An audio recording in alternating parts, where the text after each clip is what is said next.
Bonjour à tous les amis, on se retrouve aujourd'hui pour une nouvelle vidéo sur Ginette ta grand-mère. Aujourd'hui on va tester le stuff du Zobal Feo Docrit Dopu sur le Pandawa et on va voir un peu ce que ça donne. Si vous voulez le détail du stuff, n'hésitez pas à regarder ma précédente vidéo sur le Zobal, on va voir un peu ce que ça donne. À mon avis ça peut être vraiment fun. Pour ce premier combat on se trouve contre un Ekafip haut, ok, entre chat, Craps, il va nous rush tout de suite. Yams, Infortune, ok. Bon, heureusement pour l'infortune, vu qu'on est do crit, avec les crits, on va pas se la prendre, donc c'est plutôt une bonne chose. Donc on va tout de suite mettre une bonne cascade à 800 dégâts. On met une bonne TD qui passe en crit, donc ça va faire aussi beaucoup de dégâts. Derrière 3 PA, donc pourquoi pas un petit shield, et on va se recentrer au centre de la map, comme ça on sera tranquille pour taper au prochain tour. Donc déjà 272 au poison, c'est plutôt bien. Lui aussi nous met quand même pas mal de bons dégâts. On arrive à les tanker pour le moment, donc c'est plutôt cool. Et ce qui est un peu chiant, c'est qu'il nous a enlevé des crits. Le tout rien lancé, donc ok, donc un cooldown défensif. Là on a une free cascade, donc on en profite, 718 dégâts, c'est très bien. On va pouvoir se régénérer un peu. Et là je me dis ça peut être intéressant, on lui retire aussi des crits, parce qu'il est do crit, et voilà, tu me retires des crits, je te retire aussi des crits en retour, donc... Et on voit là qu'on voit qu'il commence à prendre vraiment tarif, hein. Les dégâts qu'on lui met, c'est hallucinant. Et là, le récop, il passe pas en crit en fait. Et donc là, ça nous arrange bien parce que finalement, en fait, le petit retrait moins 20% crit qu'on lui a fait le tour d'avant, bah ça a plutôt bien fonctionné. Là, je vais me donner des PM, je me dis, je vais pas laisser ce chaton en vie. Il est en mauvaise posture, donc on va certainement pas lui laisser récupérer des points de vie. C'est trop fort les chatons, donc autant s'en débarrasser tout de suite. Il me reste 3 PA, je me dis, bon, ouais, un petit Wasta, ça va peut-être l'embêter. Ça va au moins peut-être lui consommer quelques PA pour se sortir de là, mais ok. Donc un Craps, ok.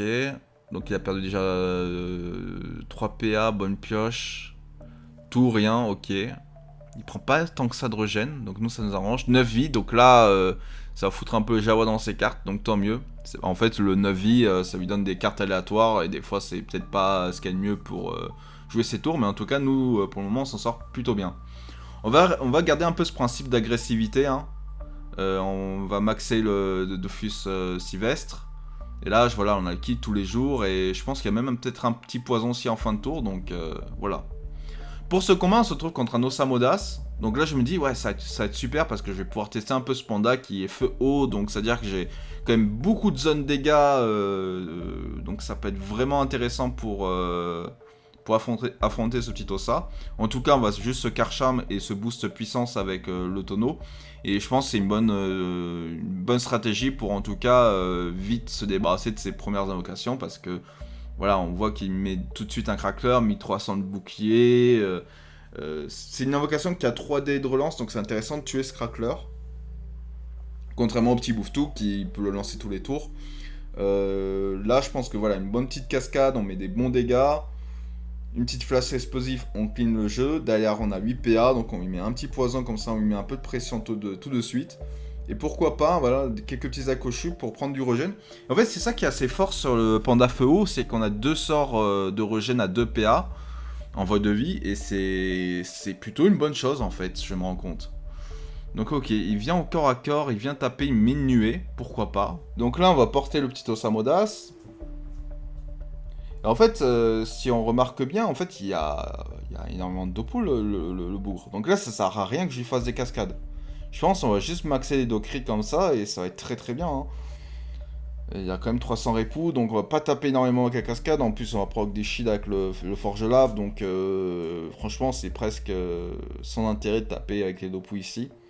Donc on va juste taper avec les do-crits et on va en fait se servir du stuff en mode do-crit, tout simplement. Il n'y a pas de récrit, il y a des répous mais pas des récrits. Et c'est souvent ça en fait, hein, dans ce genre de stuff, en fait, même quand je joue le Zoba, des fois ça arrive que les mecs ont beaucoup de répous, mais ils ont pas de récrit à côté, donc on va jouer différemment. Donc il faut s'adapter. Bon là on va continuer à faire des zones, hein, avec ces invocations tout le temps, hein, on va rien laisser en vie, c'est un peu... ouais, on va la kill comme ça, et puis on reprend du regen, de Sylvestre derrière, et en fait on arrive à maintenir du full vita pour le moment. Pour le moment on s'en sort vraiment, vraiment très bien. Ok, le Arthur, le Krakolos qui est relancé. C'est assez fort en plus ce Krakolos, ça donne des raises à Samodas. Dans tous les cas, voilà, ce genre d'invocation, en aucun cas on le laisse. Et en fait, là, on va tout simplement prendre des petites zones. Hop. Là, on pourrait peut-être faire une cascade pour prendre la zone, ou on peut mettre un poison. Et en fait, là je me suis dit, est-ce que je proc le poison sur le Crackler ou pas?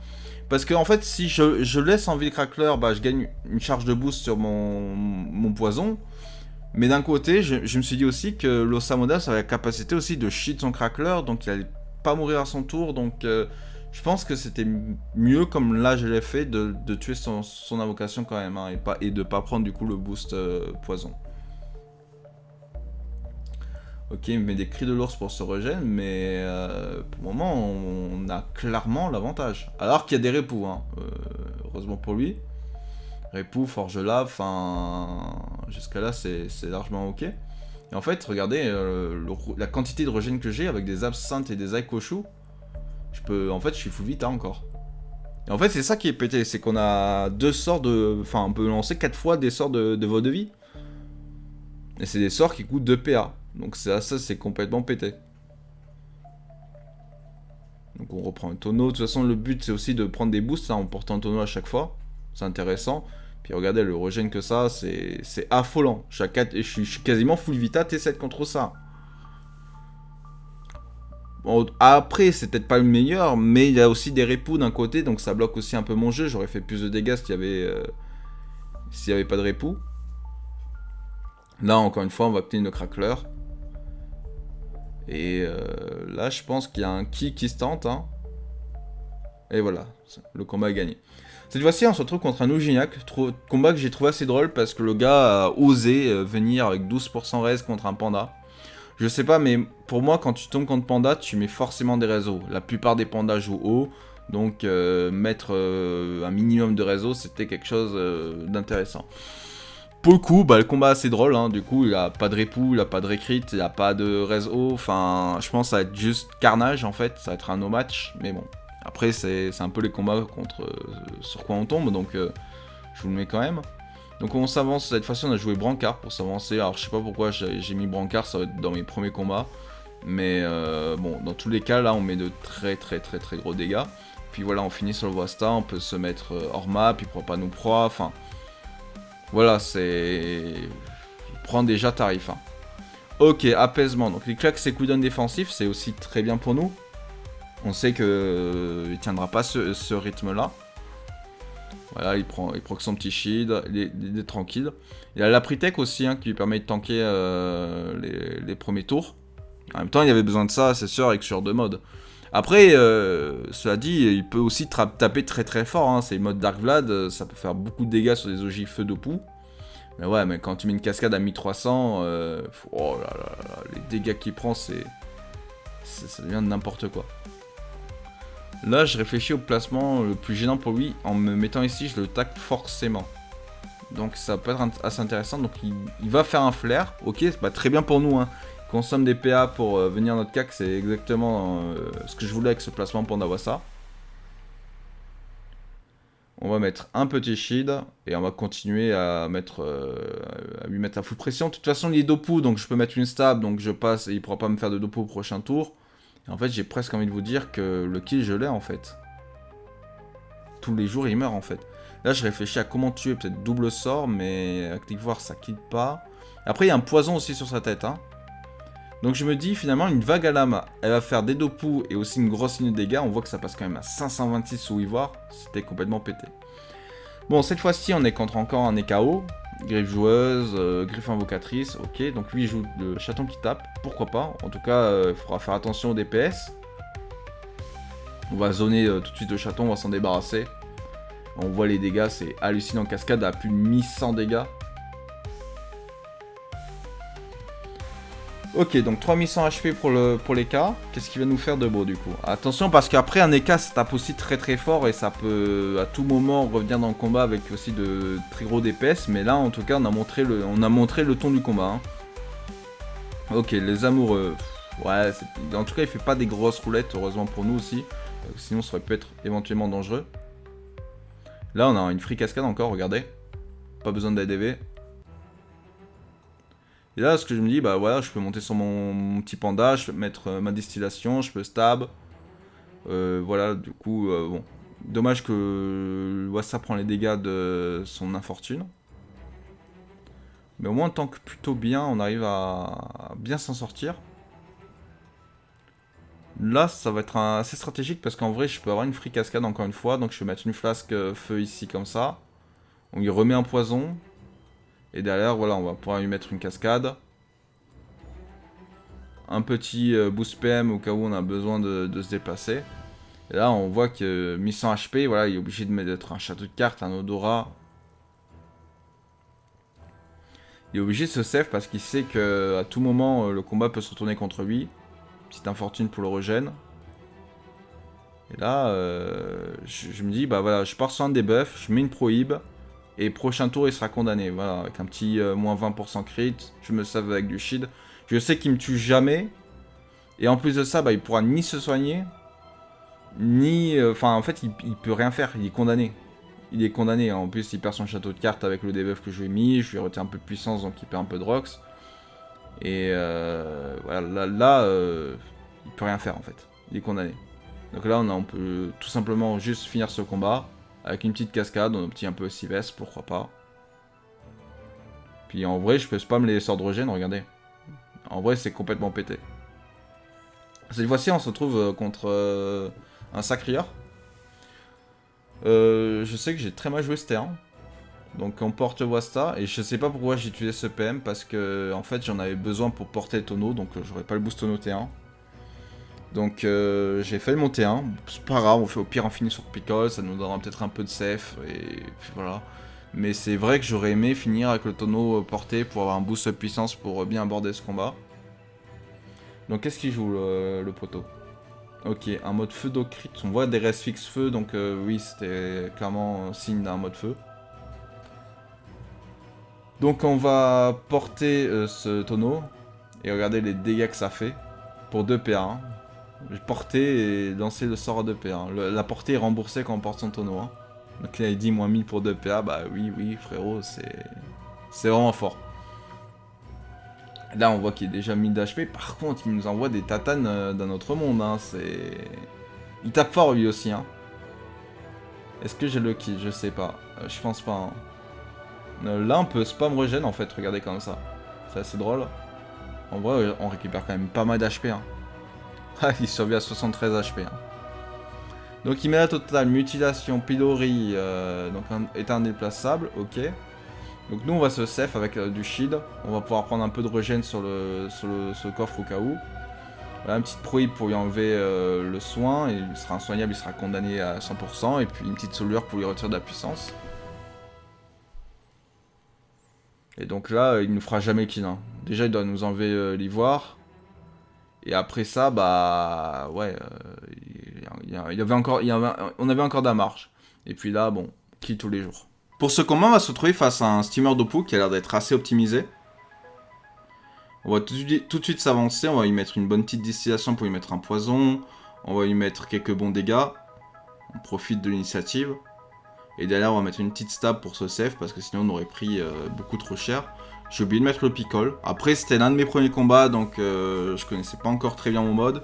Et on voit qu'il joue vraiment le Dofus Sylvestre à la perfection. À chaque fois, il va chercher à se regen. C'est bien joué à lui. Nous, on va se shield, on va se préparer, et on va essayer de se mettre dans une position qui ne l'arrangerait pas spécialement. Je me dis qu'ici, c'est pas trop mal en vrai, ça lui donne pas trop d'Opou. Et voilà, on profite au max des bonus puissance du Sylvestre. C'est à lui de jouer, ok. Il nous ramène. Et derrière, il va nous mettre des bons dégâts, je pense. Il reste 6 PA. Tactile sur tension, ouais. Ok. Et il maximise son Sylvestre. Ok, bon, on va se débarrasser de cette tourelle tout de suite. Et on va essayer de faire des dopos avec. Et là, en fait, ce qui est intéressant avec le mode feu, regardez. Bon, j'aurais pu directement faire le move, et en fait je me dis, en fait je peux lancer le steamer, aligner ses tourelles avec lui, comme ça, hop, tout en faisant des dégâts, et derrière je peux venir mettre une cascade. Et en fait ce move, il est juste pixel de fou. Et on voit qu'il a pris, mais vraiment tarif, 410 au poison aussi derrière. Hein. Ok, il nous met des bons dégâts, il se met indéplaçable, il a raison. Bah, nous aussi, on va répondre avec une stab. En tout cas, on va lui mettre un poison, ça pour sûr, au moins ça va durer dans le combat. Et puis je me dis, voilà, on va terminer avec une prohibition, parce que je me dis, il va pas se déplacer, il va vouloir proc son Sylvestre. Et on va lui empêcher de proc ce Sylvestre, parce que c'est beaucoup trop dangereux. Ok, des volumes gardiennes. On va s'en débarrasser tout de suite, on va pas lui laisser l'opportunité de se full HP. Donc on prend des zones très facilement avec le panda. Derrière, on met une petite cascade pour clean un peu le tout, une petite flasque, et voilà, on détruit cette tourelle. Malheureusement, on finit contre un mur, donc il va pouvoir nous faire un gros tour. Mais il lui reste 1300 HP, donc en vrai, il y a portée de kill. Il va nous faire un rail, il va nous mettre d'énormes dégâts, et à partir de là, j'ai fait de la merde. Et on reviendra à la fin du combat pour vous dire, bah, qu'est-ce que j'aurais dû faire. En fait, je me suis dit, je peux survivre au prochain tour. Et je me dis, autant clean ces tourelles. Si je clean cette tourelle, je pense qu'il me fera pas le kill. Avec une petite absinthe pour le regen. Et derrière, je me dis, avec le Wassa qui peut potentiellement le gêner, et vu que je suis à sa distance, il aura peut-être pas les Fridopu. Donc si je me mets là, logiquement, il doit déjà me pousser une première fois contre le mur, puis me repousser une deuxième fois. Le Wassa qui peut gêner un peu. Donc je me suis dit, là, je peux tenter une survie, et en fait, non, clairement pas. Et en fait, on va regarder tout ça en détail. Bon, revenons ce tour. En fait, le steamer, ici, il a 1826 HP. Et en fait, j'avais le kill.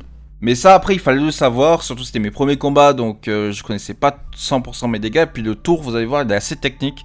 Mais en fait, en voyant ce tour, je me suis dit, en re-regardant la vidéo, en fait, j'avais le kill tous les jours. En fait, c'est très simple. Ici, j'étais déjà en picote, donc je pouvais déjà prendre en Q. Donc je passe en 10 PA. Donc 2 PA pour prendre en Q. Je gagne 3 PM, plus en sortant de picote, je gagne aussi 1 PM. Pour me détacler de cette tourelle qui est ici, qui m'embête, j'utilise 1 PA pour passer à 9 PA. Je porte la tourelle, et hop, j'utilise 8 PM. Il me restera 1 PM en rab. Ça, c'est très important parce que ça se joue vraiment au PM près. J'envoie une eau de vie, donc c'est un sort eau qui va permettre de jeter la tourelle sans aide de vie juste devant le steamer. Donc il me restera 7 PA. Je pose un tonneau à côté de moi, il me restera 5 PA. Je porte le tonneau, la portée est remboursée, donc ça me coûte 0 PA. Et je cascade sur le steam pour lui enlever du 1000 HP. Il y a dans les 1000 HP, il a 200 dégâts de la tourelle qui poussait contre le steamer qui rajoute quelques dégâts. Jusqu'à là, on est ok. Derrière, je me rebombanse pour récupérer mon PM. Je peux donc venir ici. Et à partir de ça, je peux mettre une flasque explosive sur le steamer et taper entre plutôt du 300. Donc, calculons les dégâts. On a déjà la cascade qui va taper du 800, plus sa poussée de la tourelle, donc du 200. On rajoute l'eau de vie qu'on avait mis aussi quand on avait jeté la tourelle sur le steamer, donc environ du 300. C'est entre 250 et 380, mais on va prendre 300 parce que au moins ça donne une petite marche si on a un des sorts qui n'a pas crit. Donc plus 300. En plus on avait vu qu'on avait full crit sur les tourelles, donc voilà. Derrière, on a le poison de la distillation qui était à 385 ou 380, je sais plus, mais on va mettre 380. Plus la flasque explosive. Alors là, pour passer à 1826, il me suffit de 200 dégâts. Donc même elle crit pas, sans le crit, j'ai le kill. Voilà. Et donc en fait, j'avais tout juste le kill sur le steamer. Et après, voilà, il fallait voir ce tour, il fallait oser aussi, hein, parce que c'est sûr que si je ratais mon tour, j'étais mort. Hein. Mort à 100%. Et je me suis dit, en fait, j'ai fait cette erreur en me disant, bah, peut-être que je pouvais survivre au steamer, et en fait, non. Puis surtout, il faut voir que il faut connaître tes dégâts. Et là, bah, j'ai pas fait confiance à mon stuff, et j'aurais dû, et on perd sur ça. Et même si je perds, bah, en fait, je trouve que la game est super intéressante. Et le Steam a très bien joué, on a vu des quantités de regen du steamer, mais c'était affolant. En tout cas, bien joué à lui. Et puis bon, voilà, on essaie d'en tirer quelque chose de cette défaite. pour ne pas les reproduire à l'avenir, et ça donne une bonne leçon de PVP, parce que franchement, là pour le coup, on avait un tour très technique, qu'il fallait vraiment voir ce tour-là, et il fallait oser aussi, hein. Oser tenter le tout pour Lockheed, hein. Et voilà les amis, c'est déjà la fin de cette vidéo. Pour conclure, je pensais que ce mode était pas si terrible que ça, parce que de base je me suis dit, bon ça a l'air fun, mais j'ai surtout testé ça parce que sur le papier c'était fun. Mais en fait je me suis rendu compte dans les combats que c'était plutôt fort en fait, hein. Parce que déjà de base on a un double sort de regen à 2 PA. Donc l'absinthe et la cochue. Et ça on l'a nulle part sur les autres voies élémentaires du panda. C'est soit on est full eau, soit on est full feu. Et si on passe par exemple sur un mode OR, bah, on a un sort de PA et on va avoir la liqueur à 3 PA. Le mode terre, bah, la bistoule est à 4 PA. Et en fait, c'est la seule voie élémentaire, vous avez les sorts de regen à 2 PA. Donc feu et eau. Et ça peut être plutôt assez broken. Derrière, on a pas mal de sorts de zone comme la flasque. On a aussi la pendiculation qui peut permettre de faire des zones. C'est assez intéressant. On a le souffle enflammé. Enfin, on a beaucoup de dégâts de zone. Donc ça peut être pas mal pour faire du clean sur la map. En tout cas, moi j'aime beaucoup. Derrière, bah, on peut porter le tonneau avec hybridité, on peut faire des cascades avec les dopus qui sont hallucinantes, vous avez bien vu, environ des fois des 1000 dégâts sur un adversaire gratuitement pour juste 2 PA si le tonneau était déjà posé. Et en fait, moi aussi ce que j'aime beaucoup c'est la pendiculation parce que en fait si un adversaire est collé à un mur, je peux pendiculation pour l'attirer d'une case, et derrière ça me libère la case qui est juste derrière pour pouvoir porter mon tonneau et faire une cascade. Donc ça, c'est aussi une petite synergie qui marche super bien. Bien sûr, la destillation qui est complètement broken, hein, qui marche aussi au dos crit. Hein. Vous voyez que le sort peut complètement crit. Et à partir du moment que tu crit sur ce sort, bah, ça fait des dégâts vraiment ultra broken. En tout cas, moi, j'ai adoré jouer ce mode. Je sais pas ce que vous en pensez. Mais moi, je trouve ça vraiment super fort. N'oubliez pas de vous abonner à la chaîne YouTube si ce n'est pas encore fait. Laissez un petit like, un petit commentaire et on se retrouve très vite pour une prochaine vidéo. Allez, ciao les amis!